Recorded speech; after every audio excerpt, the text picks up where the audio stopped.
be scrutinized or subject to scrutiny. What they didn't count on, I guess, was the fact that I'd kept one of the reports myself, the original stencil copy. But disappearing reports and canceled APBs were not the only oddities the evening of June 4th. We lost complete radio communication for a period of 40 to 45 minutes. Something was very strange. It never happened before. At present, there's no question in my mind that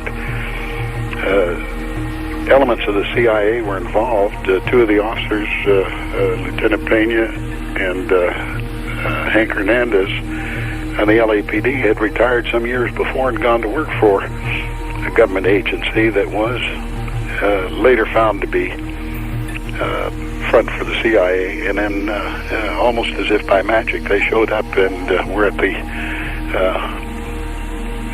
Emergency Control Center within a very short time after the assassination. It's really interesting that Manny Pena is the one trying to shut that avenue down, because he's also the one that's directly connected to the CIA. And he was also the choke point of the investigation. There's a flow chart that shows kind of the routing of information through SUS. And it starts at this desk, and then it goes here, and then it goes here. And at some point it gets to Manny Pena's desk. And he had sole authority to determine what got further, investigated and what got shut down. And he had worked for AID, the Agency for International Development, which was a well-known CIA cover agency, providing cover to the CIA. And also, his brother was on TV saying how much Manny Pena enjoyed his years of service to the CIA. So it's pretty well established that, he was not just an LA police officer, he was a CIA operative. So very interesting that he would be in the catbird seat regarding the investigation of Robert Kennedy. Sandra Serrano was a 20-year-old Kennedy campaign worker. She went to the Ambassador Hotel with a few friends on primary night. But after a while, she decided to get out of the heat and retreated to an exit staircase outside the hotel. At about 11:45, she claimed 3 people, a woman and 2 men, one of whom she would later identify as Sirhan, pushed by her on the staircase and went into the hotel. About a half hour later, she said the same woman and one of the men came running down the stairs. The woman seemed exuberant, and she and Serrano had a bizarre exchange of words, which Serrano described live on TV just a little while later. I was standing there just thinking about how many people there were and how wonderful it was. Then this girl came running down the stairs in the back, and said, "We've shot him, we've shot him." And I says, "Who did you shoot?" And she says, "We shot Senator Kennedy." She had on a white dress with polka dots. She was light-skinned, dark hair. She had black shoes on. A boy came down with her.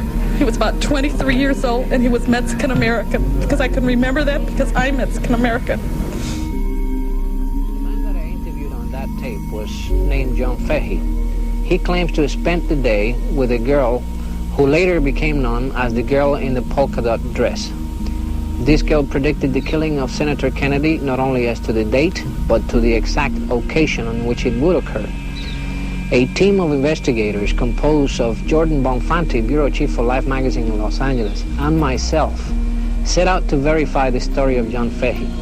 We were fortunate enough to be able to confirm an important portions of that story. We further went on and gave the man a polygraph test, a lie detector test, and which the man passed with flying colors.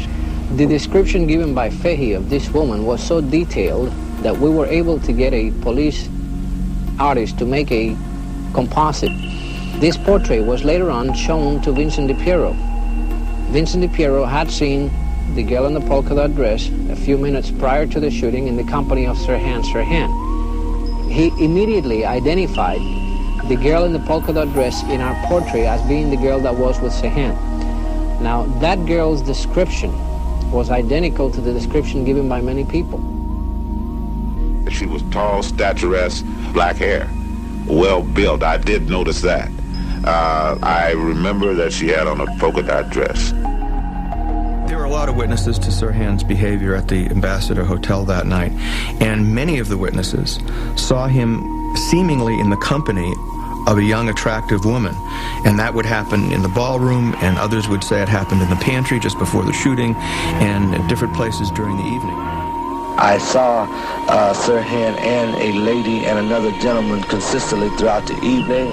There was a girl in a black and white dress involved with Sirhan. In the weeks that followed, Serrano was questioned repeatedly by police. Her phone rang constantly. Her house was broken into. On June 20th, Serrano was told to come down to headquarters and asked to submit to a polygraph test given by Sergeant Enrique Hernandez, the same Hank Hernandez that Sergeant Schraga complained had so mysteriously returned from overseas employment. Although almost all tapes of witness interviews were lost or destroyed by the LAPD, a tape of Serrano's session has somehow survived. The interview begins in a normal enough fashion. Hernandez explains that the LAPD desires to conduct a thorough investigation and wants to leave no stone unturned. He asked Serrano several different times whether she was telling the truth about the night of the murder. Serrano answers in the affirmative. But then the formal questions end and the session takes a very strange turn. Sandy, I'm not going to ask you any more questions. Not a single one. I do want to talk to you like a brother. Look, I presume, I don't know what religion you are. I'm Catholic. Are you Catholic? Yes and no. Yes and no. Does that mean that you don't practice? Alright, okay, here's the thing.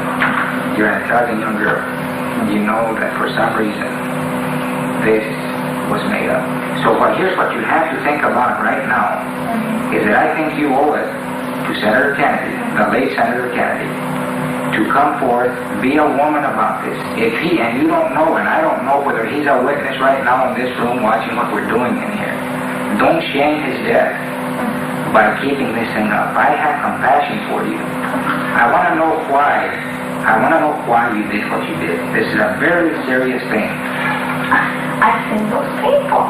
No, Sandy. Remember what I told you about that? You can't say you saw something when you didn't see it.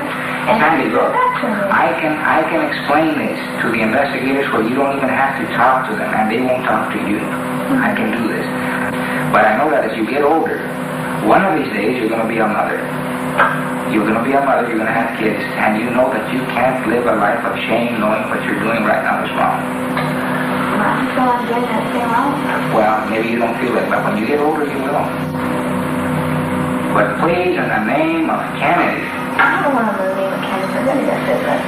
If you know that this is wrong, Sandy, you know that this is wrong. You might want to be pushing it off with a smirk on your face, with a smile, but you know that deep inside what I'm telling you. I remember seeing a girl. No, I'm talking about what you have told here about saying a person tell you we have shot Kennedy, and that's wrong.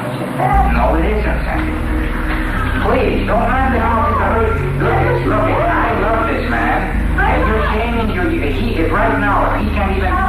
Well, I'm trying not to shout, but this is a very emotional thing with me too, you see.